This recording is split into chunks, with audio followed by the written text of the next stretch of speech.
Okay, so if you happen to be in the market and you're looking to buy a car, whether it's a new one or a used one, there's a few things that you need to do before you go out and buy a car. Now, these three specific things that I'm going to talk about, hopefully they can help you with your car buying experience and you can learn something new.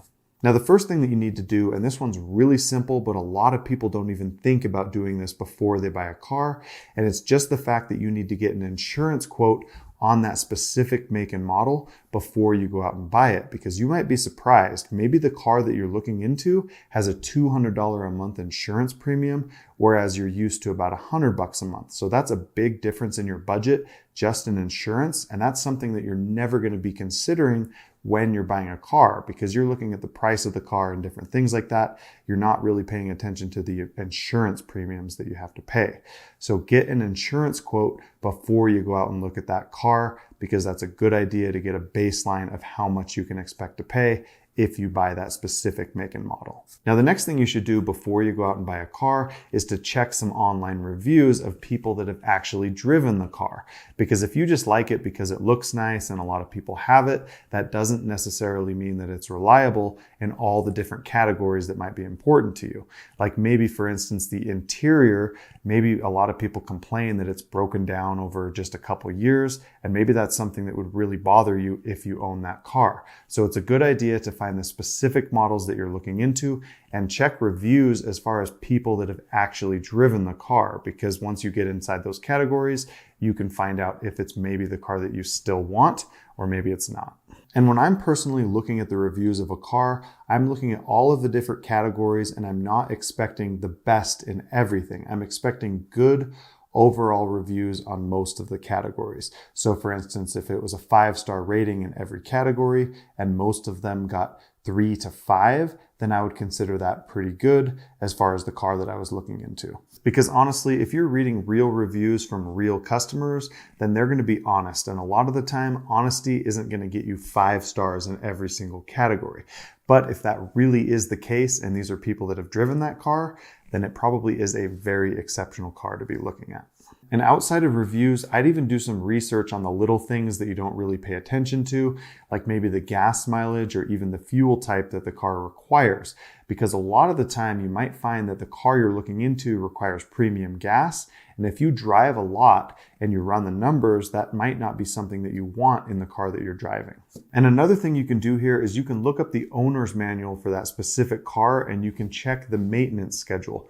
Because a lot of cars out there, they might require an oil change every 10,000 miles, and some cars still require the oil change every 3,000 miles. So if you check stuff like that, like the spark plugs, the oil changes, transmission fluid, all that kind of stuff on those different intervals, that might be a better value or a worse value based on the car that you're looking at according to the maintenance schedule. Because if I were comparing two similar cars and one of them required an oil change at 10,000 miles and then the other one at 3,000 miles, I would actually pay attention to that, because if you have to go in often to get those oil changes, you do have to pay for it, and it's not always the most convenient thing. So if you pay attention to the different schedules, the maintenance schedules, you might find that one car is better than the other, just as far as that stuff goes as well. Now, as far as reviews go and doing research on cars, I would personally recommend that you guys check out consumerreports.com, because they have very good unbiased opinions. But they do cost $10 a month to get that information. So if you don't want to pay $10 a month to do the research and check out different reviews, then you can always check out Edmunds.com or even AutoTrader and stuff like that. Now, one of the most important things you can do before you go out and buy a car is to know exactly how much car you can afford. Now, this one's a little bit tricky because everybody's going to have a different opinion on how much car you can afford. But I have a basic guideline that you can follow. If you want to follow it, go for it. If not, it's just my opinion. So the way that I figure out car affordability is I have 3 specific rules that you need to follow. Now, honestly, I'm just going to give you guys the quick version here, but if you do want the full version, I will have that video linked at the end of this video that you can watch later. So the first rule that I have as far as finding out if you can afford the car or not is that you need to be putting 20% down on that car or more. Now, I know this is hard to do, but it's just the first rule that I have to figure out if you can afford the car or not.